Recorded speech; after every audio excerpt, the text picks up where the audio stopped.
Gather close, seekers of wonder. Let the desert wind still its breath. Let the stars lean down from their velvet throne. Tonight, I weave for you not just a tale, but the very heartbeat of the Gourara, the myth of Ahellil, the song born from silence, the circle forged from solitude. Imagine a time painted in dust and ochre, when the vastness of the Algerian Sahara near Timimount wasn't just sand, but a hunger in the soul. The people of the Gourara, strong as the date palms, resilient as the desert fox, carried a quiet ache. They had laughter, they had toil, they had the whisper of the Quran, but something deeper yearned. A voice for the joy too big for a single chest, a lament too heavy for one pair of shoulders, a memory too ancient for scattered tongues.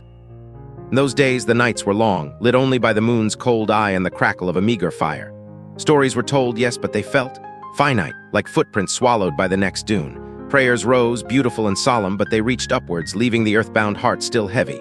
The people felt alone even together. Their joys felt fleeting, their sorrows a private burden. The immense silence of the desert pressed in, not peaceful but empty. Then it is said, in the time when Jinn walked closer to the waking world, a solitary bard, some call him Brahim, others just the old one with the seeing ears, wandered further than usual into the Urg. The sun was a molten coin sinking into the sand sea, painting the world in fire and shadow. Exhausted, he slumped against a dune sculpted by the wind into impossible curves. And there in the hush he truly listened, not just with his ears but with his bones. He heard the wind sing as it combed the dune's crest a high, keening whine. He felt the sand shift under him with a soft, rhythmic shush shush shush.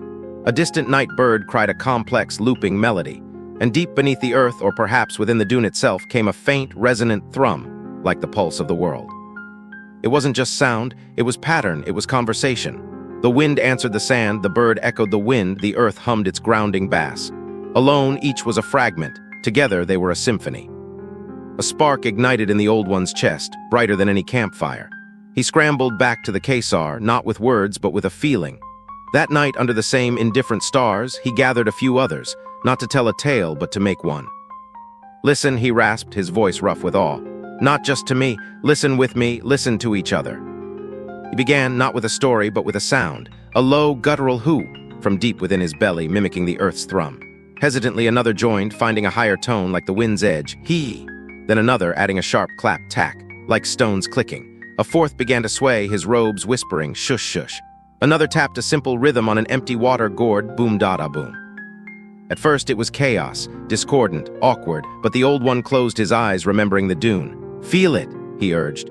Not your own voice, but the space between. Answer the clap, wrap your sound around the hum. Slowly, haltingly, the scattered sounds began to knit together. The hum became the bedrock. The clap marked the heartbeat. The higher chant wove a melody. The gourd drum gave it pace. The whispering robes added texture. They weren't singing songs, they were building a living soundscape, a conversation in rhythm and tone. And then, magic, not the flashy kind, but the deep, resonant magic of connection. As their sounds intertwined, something profound shifted. The lonely farmer felt the weaver's rhythm in his bones. The grieving mother found her sorrow lifted, not erased, but shared, carried by the collective pulse. The young man's restless joy exploded not wildly, but channeled into the soaring chant, amplified tenfold by the voices around him. They looked at each other not as isolated souls, but as threads in a shimmering tapestry of sound. The immense desert silence wasn't conquered, it was filled with their shared breath, their shared pulse, their shared humanity. The stars seemed closer, the fire brighter. The ache was gone, replaced by a profound, vibrating wholeness. The old one wept not from sadness, but from the sheer, overwhelming rightness of it. This, he declared, his voice cracking with power. This is Ahellil, not just sound, but soul, not just song, but sanctuary. Our laughter, our tears, our prayers, our history, woven not on looms, but on the loom of breath and rhythm held within the sacred circle. From that night, the Ahellil was born. It became the beating heart of Gourara. For weddings, they wove intricate, joyful patterns.